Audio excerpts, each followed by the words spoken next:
갈라디아서 2장 20절의 말씀입니다. 백부장 두 사람을 불러라는 제목으로 우리 같이 말씀을 나누기 원하는데요.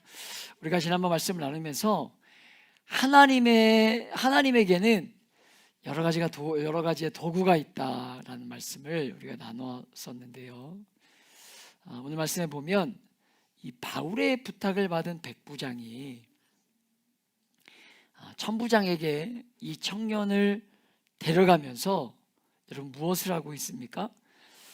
오늘 말씀에 보면 천부장에게로 데리고 가서 이르되 죄인 바울이 나를 불러 이 청년이 당신께 할 말이 있다 하여 데리고 가기를 청하더이다 하며, 여러분 하나님께서 지금 이 바울을 구원의 손길로 인도하시는데, 여러분 소년을 통해서도 천부장을 통해서 하는 것들을 우리가 보게 되지만, 여러분 그 전에 여러분 18절에서 백부장이 천부장에게 바울을 뭐라고 이야기하고 있냐면 죄수 바울이에요. 죄수 바울.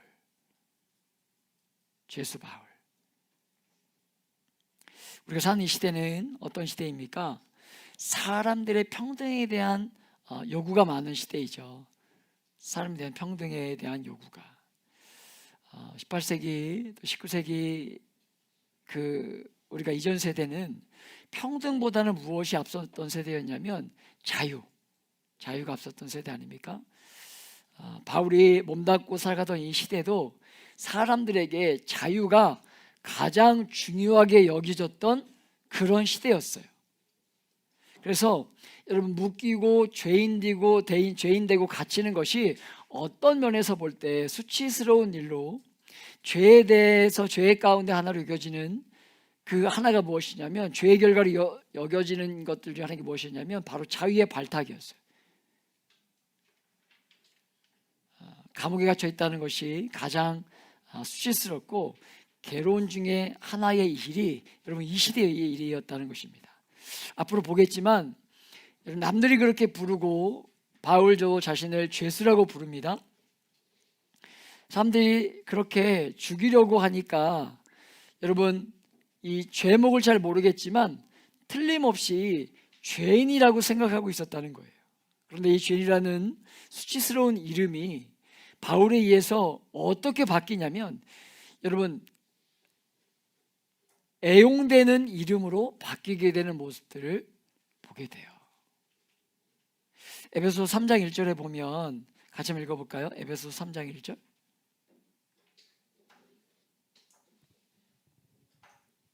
제가 함께 읽습니다. 시작. 이러므로 그리스도의 예수의 일로 너희 이방인을 위하여 갇힌 자 된 나 바울이 말하거니와. 이렇게 기록되어 있어요. 그런데 세번역에는 또 뭐라고 되어 있냐면, 세번역에 보면 그러므로 이방 사람 여러분을 위하여 그리스도 예수의 일로 갇힌 몸이 된 나 바울이 말합니다. 이렇게 되어 있어요. 사람들이 하도 그렇게 부르니까 편지를 쓰면서 자기를 이렇게 부르고 있는 거예요. 그러면서 계속되는 이 3장과 또 4장 이 빌레몬서에 이르기까지 보면 여러분 그리스도를 위한 죄수라고 자기를 부르면서 그렇게 편지를 쓰는 내용들을 우리가 이 신약 성경의 말씀을 보면 여러 번 자주 보게 되거든요. 세상 사람들이 다 수치스러워하는데 바울에게 그것이 어떻게 느껴지고 있었냐면 큰 특권이며 행복의 이름으로 불리고 있었다는 거예요. 그 수치스러운 이름이 세상을 모욕하며 조롱하는 이름으로 부르고 있는데, 바울이 그 이름을 어떻게 뒤집어 놓았던 것이냐면 영광과 기쁨과 감격이 있는 이름으로 바꾸어내고 있었다는 것입니다. 그 수치스러운 별명을. 여러분 이것이 이 땅을 살아가는 성도들에게 있어야 할, 드러나야 될 능력 중에 하나가 아닌가라는 생각들을 해보게 돼요. 우리가 이 세상을 살아가는 동안에 세상 사람들이 우리에게 명예로운 이름을 붙여준다면 여러분 그때부터 어떤 일이 일어나겠습니까? 교회는 타락하기 시작하는 거예요. 교회와 성도들이 믿음대로 살면, 여러분요, 정말 믿음대로 살면 어떤 일들이 일어나게 됩니까? 반드시 그 믿음대로 사는 성도의 삶을 때문에 여러분 이 땅 가운데서 우리가 말씀 나눴었지만 우리가 어떤 존재예요? 거슬리는 존재가 될 수밖에 없어요. 저 사람 끼면 안 되는데. 어떤 면에서 모든 면이 그렇다는 것이 아니라 그런 존재가 될 수도 있다는 거예요. 어떤 면이 그렇겠습니까? 어떤 면에서 그런 모습이 드러나겠습니까? 어떤 면에서? 일자리에서 저 사람은 안 돼, 일 못해. 여러분 제발 이런 자리에 여러분이 서 있지 않기를 축복합니다. 이런 것이 아니라 여러분 세상이, 여러분 깨어진 세상 가운데 정말 잘 드러나는 그 죄의 증거로 인해서 여러분 죄를 좋아하는 그 습성의 자리에 성도가 끼어 있음으로 말미암아 여러분요 거슬리는 일들.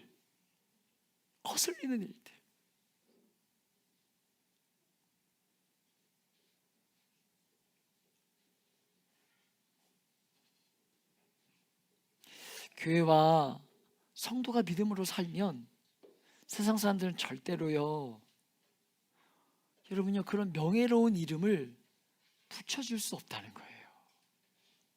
우리가 다음에 보겠지만 바울의 또 다른 별명이 뭐냐면 여러분 연병이에요. 연병. 발음 좀 그렇습니까? 전염병이에요. 전염병. 가는 곳마다 뭐 하는 거예요? 바울이 가는 곳마다 사람을 전염시키는 거예요.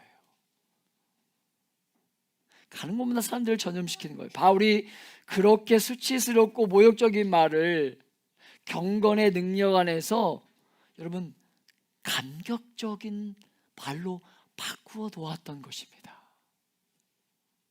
여러분 세상을 하면서 이 사회가 여러분 제발 어떤 면에서, 그러니까 모든 면에서가 아닙니다. 어떤 면에서 여러분 인정해 주는 것들을 기대해서는 안 됩니다. 이 세상 여러분을 향해서 어떤 면에서 별명을 붙이든지 간에 여러분들에게 붙어 있는 여러분 그 별명에 넘어지는 게 아니라 그 별명에 들어있는 전혀 다른 의미를 우리가 읽어내면서 여러분들이 감격스러운 별명들로 뒤집어내는 그런 힘들이 생겨야 우리가 이 땅을 거슬러 갈 수 있지 않겠냐는 거예요. 가장 대표적인 이름이 무엇이겠습니까? 크리스천 같은 이름이죠. 크리스천 같은 이름. 여러분 크리스천이라는 이름은요 절대로 좋은 의미의 이름이 아니었습니다. 이 크리스천이라는 이름은 여러분 우리나라 말로 바꾸면 뭐냐면 예수쟁이에요. 예수쟁이. 아이고 저 예수쟁이.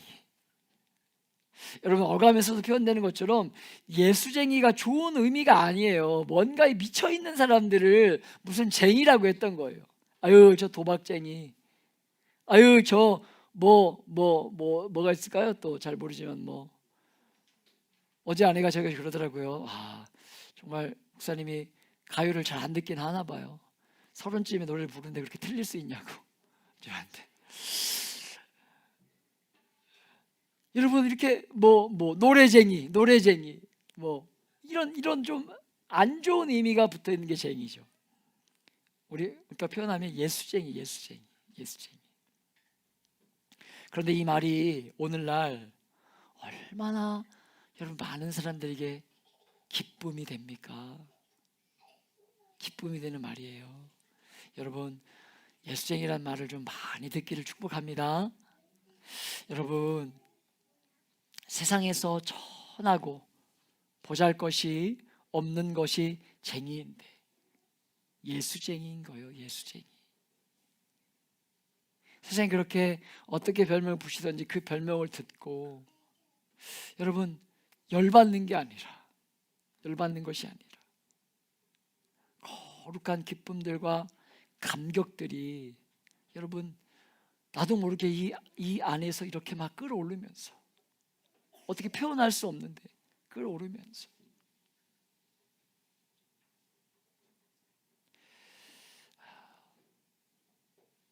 정말 여러분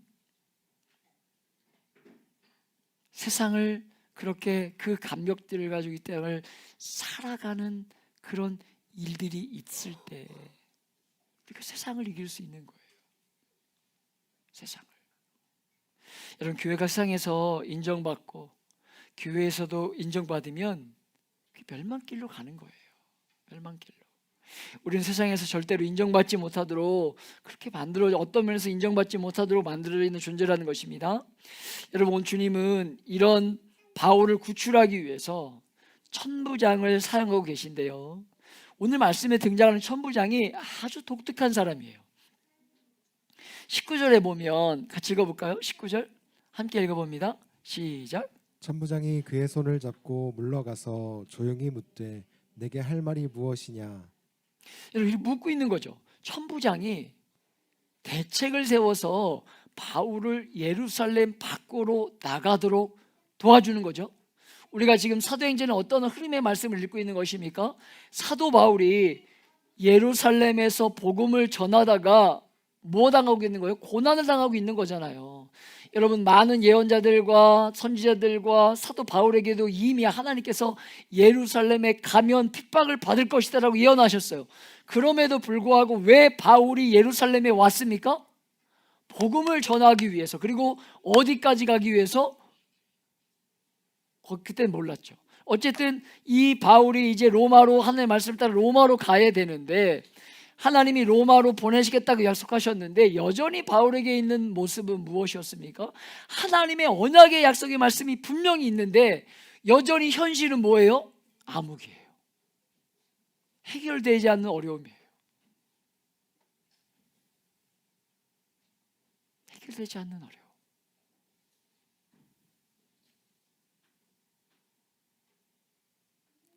여러분, 그런데 그런 흐름 가운데 지금 바울이 드디어 예루살렘을 탈출하는 거예요. 탈출. 그것도 누굴 통해서? 천부장을 통해서.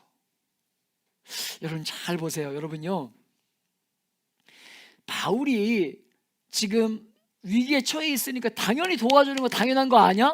이렇게 생각할 수 있지만 천부장은요, 예수를 믿는 사람이 아닙니다. 예수를 믿는 사람이 아니에요. 전혀 상관이 없는 사람이에요. 말씀을 자세히 보면 천부장이 이 아이의 말에, 그러니 정확히 이야기하면 바울의 생질, 바울의 조카의 말에 귀 기울일 가치가 전혀 없는 거예요. 가치가. 그렇지 않습니까? 이름도 잘 모르는 어떤 한 아이가 와서 이야기하는데 그 들을 가치가 없는 거예요.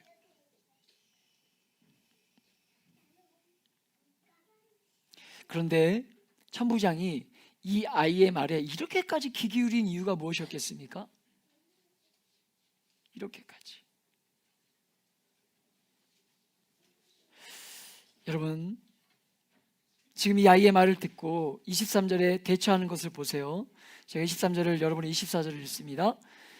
밤 제3시에 가이사랴까지 갈 보병 200명과 기병 70명과 창병 200명을 준비하라 하고, 24절, 또 바울을 태워 총독 벨릭스에게로 무사히 보내기 위하여 짐승을 준비하라 명하며. 아멘. 여러분, 바울을 위해서 왜 짐승을 준비했겠습니까? 바울이 너무 맞아가지고 움직일 수 없는 거예요. 그러니까 바울을 태울 짐승까지 준비하죠. 거동이 힘들었다는 것입니다. 여러분, 짐승을 태워서 보내는 것도 대단한 건데, 여러분, 얼마나 많은 인원을 준비하냐면 보병 200명, 창병 200명, 기병, 말 타는 이 병사 70명을 준비해요. 여러분, 총 몇 명입니까?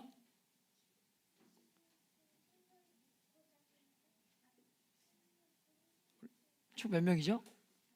470명. 여러분, 당시 천부장은요, 천부장이라는 것은요, 약 1000명의 병사를 거느릴 수 있는 인원이 거느릴 수 있는 권한을 가지고 있었던 것이 천부장이거든요. 그런데 이 천부장의, 그러니까 1000명의 병사를 이렇게 통치할 수 있는, 이렇게 움직일 수 있는 건데 지금 몇 명을 보냈다는 겁니다? 반 정도. 반 정도의 인원을 누구를 위해서 보내고 있는 거예요? 바울을 위해서. 여러분이 바울이 아니라 큰 감동이 없어요? 나한테 붙여진 인원이 아니니까 감동이 없어요? 여러분요, 이방인, 아니 나와 상관이 없는 바울 죄수 한 명을 보내기 위해서 470명이나 되는 인원을 뺐다니까요. 천부장이 왜 그랬을까요? 그 어린아이의 말 한마디를 듣고 왜 그랬을까요?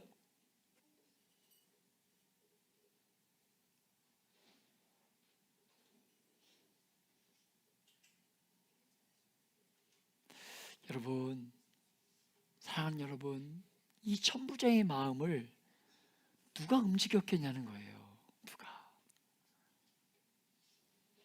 보이지 않는 하나님의 손이 역사하고 움직임을 믿으시길 축복합니다. 한 죄수를 이동시키기 위해서 이렇게 엄청난 일들을 하고 계신 거예요. 사랑하는 여러분, 하나님이 하시면, 하나님이 일하기 시작하시면 호위병 한두 명을 움직이고 붙이시는 게 아닙니다. 엄청난 방법으로 일하신다는 것으로 처음에 출발은 너무나 작아 보이지만 하나님이 막상 일을 시작하시면 확실하게, 분명하게 이것이 하나님의 손이다, 이렇게 우리가 알 수 있도록 일하시는 분이 우리 하나님의 일하는 방법이라는 것으로 470명이나 되는 병력이 동원되면서 바울을 예루살렘 밖으로 인도해 내고 계시더라는 것입니다. 우리가 지난주에도 경험하지 않았습니까? 하나님 꿈꾸게 하셨을 때에 여러분, 얼마나 많은 또 의심의 목소리들이, 비행기표는 구할 수 있을까요?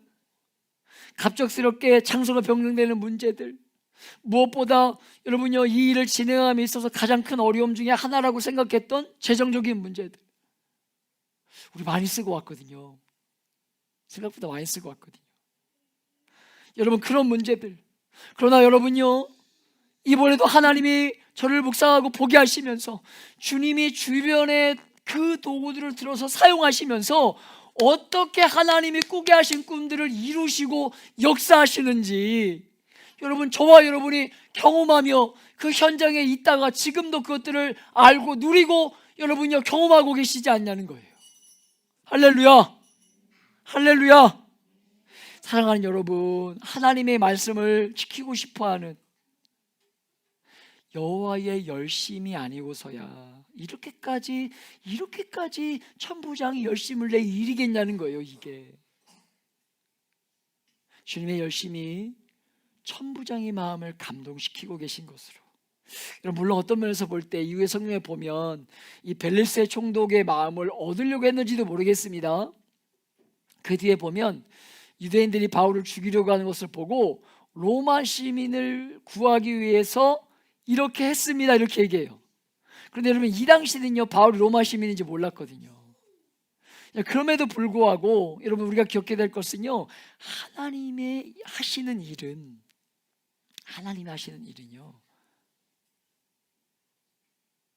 이렇게 내가 일한다라는 것들을 분명하게 드러내도록 알도록 일하시는 분이 우리가 믿는 하나님이라는 사실입니다.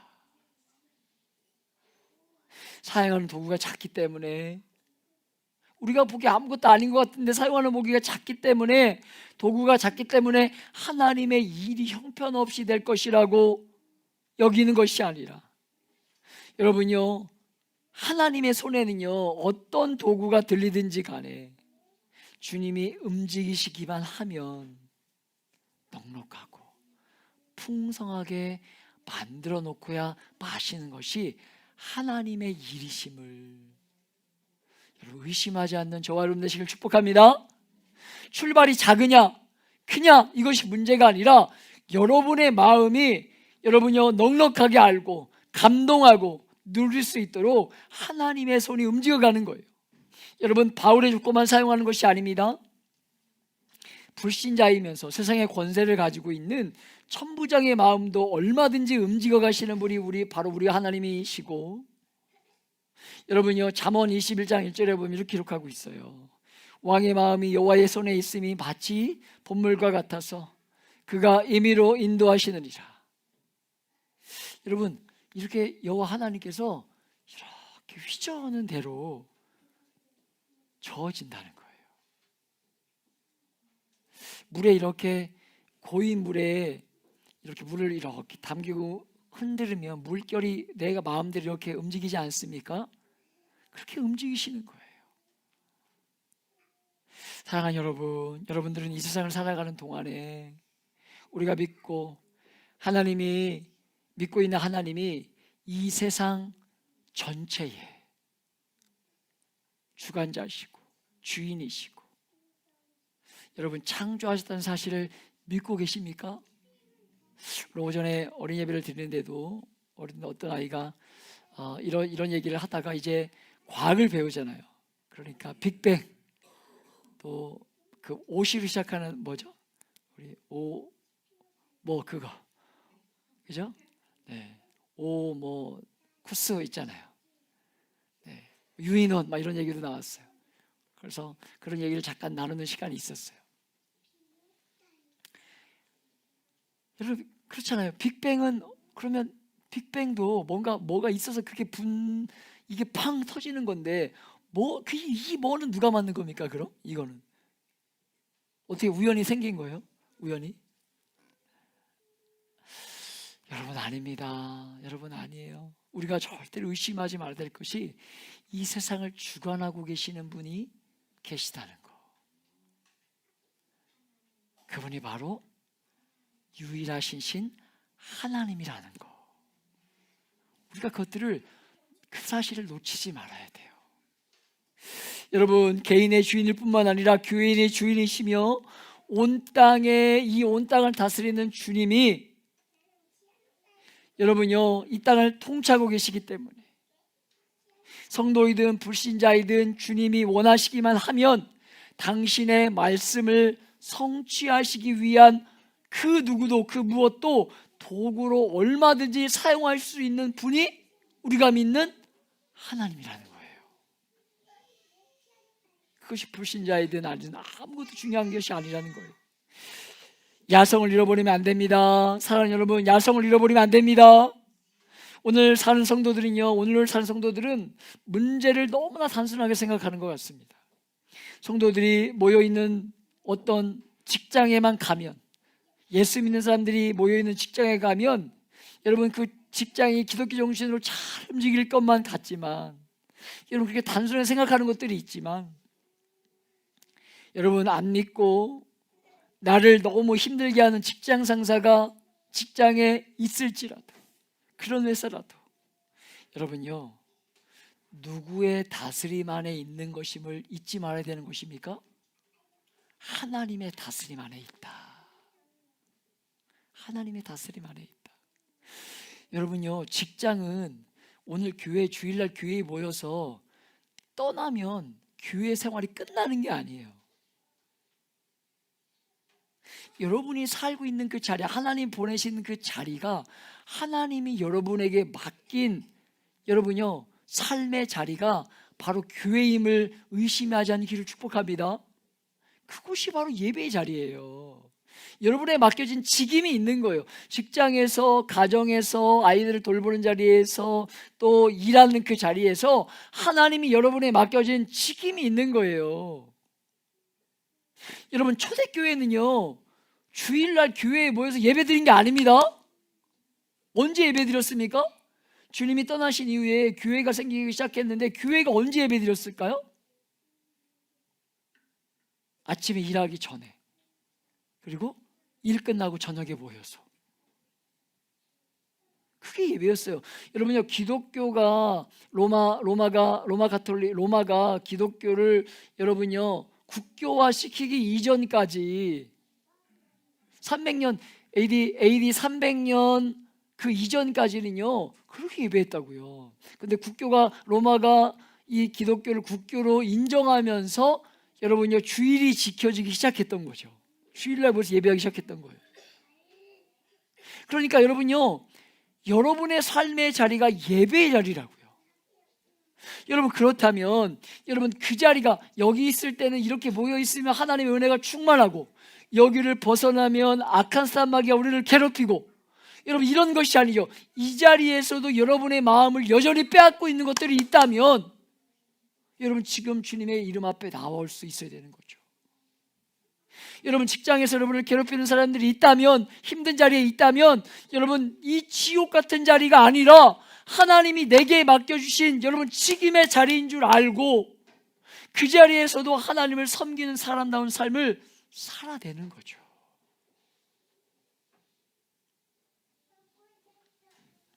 여러분요, 우리를 힘들게 하는 사람들도 하나님 우리를 향한 연단과 훈련의 시간이 끝나면 엄청난 도구로 바꾸어 놓으실 줄, 그분이 그렇게 바꾸어 놓을 줄 믿고 여러분 믿음으로 견디고 믿음으로 사는 게 중요하다는 거예요.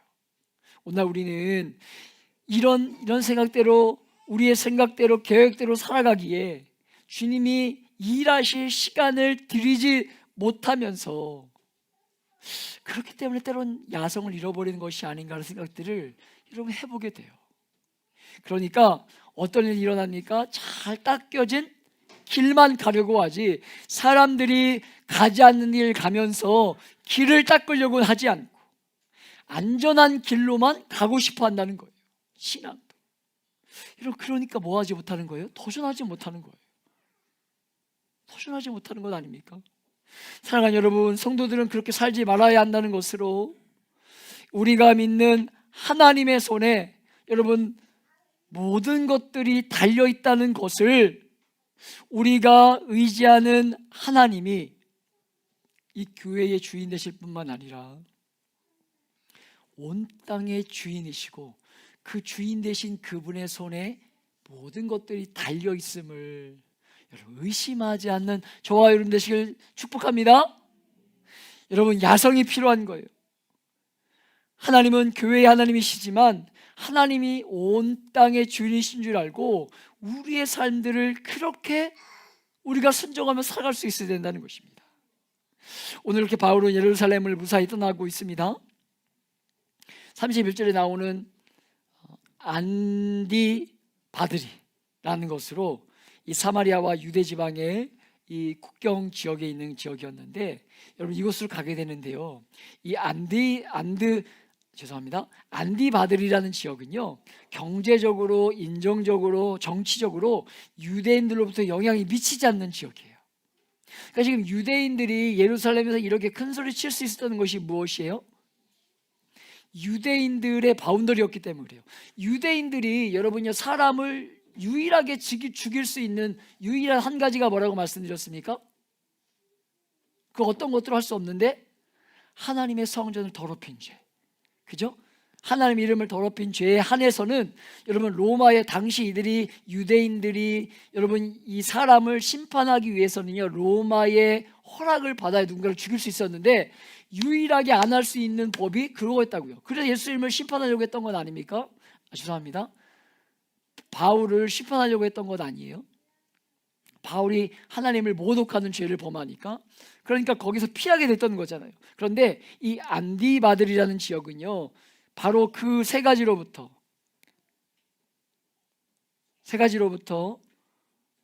영향을 미치지 못하는 곳으로 이곳까지만 470명이 호소를 하고 이곳에서부터 70명이 가이사랴까지 호송하게 됩니다. 70명만. 사랑하는 여러분, 하나님은 바울을 예루살렘에서 꺼내서 약속의 땅 로마로 데려가기 위해서 조카와 천부장을 사용해서 이와 같이 일하고 계심을 우리가 보게 되는 거예요. 그러나 보세요, 우리의 생각에 볼 때 너무나 감격스럽게 이렇게 비록 죽을 위기에 놓여 있고 너무 맞아가지고 동물에 실려서 올 정도의 바울의 상태였지만, 야 이제 여기서 탈출하는구나, 여러분 이런 기쁨과 감격이 로마 이 바울 안에 있지 않았을까? 말씀을 묵상하면서 그런 생각들을 해보게 돼요. 그런데 보세요, 하나님의 일하심을 보세요. 여러분 참 우리 하나님이 넉넉하게 주신 하나님이시지만 때로는 우리의 삶을요 너무 이렇게 좀 벼랑 끝으로 몰아넣으시는, 그래서 그 벼랑, 계속 말씀드리자면 벼랑 끝에서 아무것도 보이지 않지만 믿음의 한 걸음을 내딛도록 내 뒷길 원하시는 것이 하나님이시구나, 이런 생각들을 또 하게 되는 것들이 무엇입니까? 바로 로마로 가는 게 아니에요. 안디바들이라는 곳을 거쳐서 이 가이사랴로 가게 되는데, 여러분요, 이왕이면 좀 이렇게 한 번에 로마로 갔으면 좋겠는데 그렇게 가지 않고 그 하나님의 계획하신 언약이 우리가 생각하지 못하게 이렇게 꼬불꼬불, 여러분요, 직선으로는 앞에 뭐가 있는지 보이지만 꼬불꼬불한 길은 앞에 뭐가 있는지 잘 모르잖아요. 그런 것처럼 여러분요, 바울의 인생을 그렇게 또 인도해 가시더라는 거예요. 분명 예루살렘에서 데리고 나와서 로마로 가는 길이긴 분명한데 로마로 가게 될지 못 가게 될지 모르는 길로 인도하고 계시더라는 것으로, 여러분, 그래서 우리에게 필요한 것이 무엇이냐면, 그래서 인생 가운데 정말 필요한 것이, 인생 가운데 필요한 것이 무엇이냐면 약속의 말씀만 우리에게 전부가 되어야 된다는 거예요. 주어지는 환경과 상황이 아니라 하나님의 약속해 주신 그 말씀만 우리의 전부가 될 수 있어야 한다는 것입니다. 경험에 의해서 말씀을 부정하는 게 아니라 말씀에 의해서 경험이 다스려지고 재해석되도록, 여러분, 말씀을 더 주로 사용하는 훈련들 우리가 해야 된다는 것으로 나왔는데 아직도 어디예요? 가이사랴에 불과한 거예요. 그러니까 어디냐면 지중해가 보이는 바다, 그게 가이사랴거든요. 가이사랴. 아직도 지중해가 남았어요. 로마로 가려면 여전히 거긴 거예요. 나오긴 나왔는데.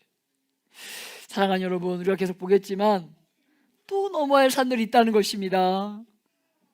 그럼에도 불구하고 여러분, 우리 의심하지 말고 계속해서 믿음을 사용하며 허락해 주신 삶의 자리로 걸어갈 수 있는, 그렇게 주님을 계속 경험하고 만나고 자랑하고 여러분 증거하면서 이 길을 걸어갈 수 있는 저와 여러분 되시길 예수님의 이름으로 축복하며 기도합니다. 여러분, 정말이에요. 우리가 오늘 우리 승현 형제가 입고 왔지만 우리 교회 이렇게 로고가 박혀 있지 않습니까? 로고가 가슴에. 여러분, 네 명이 손잡고 이렇게 서로를 의지하고 있는 거예요. 네 가지의 가치가 손잡고 의지하는 거예요. 여러분요, 이 한 가지 중에 가치가 무엇이냐면 하나님의 말씀으로 그분과 소통하며 그 말씀을 주신 힘을 가지고 세상으로 나아가서 승리하기를 원하는 공동체의 의미가 담겨 있는 거 아닙니까? 그게 교회이고 그게 성도의 삶이라는 거예요. 여러분, 이 시작된 5월 한 달 하나님이 주시는 그 말씀만 의지하면서 상황과 형편이 아니라 말씀을 붙들고 의지함으로 계속해서 이 믿음의 걸음을 여러분 옮겨나갈 수 있는 저와 여러분 되시길 축복합니다.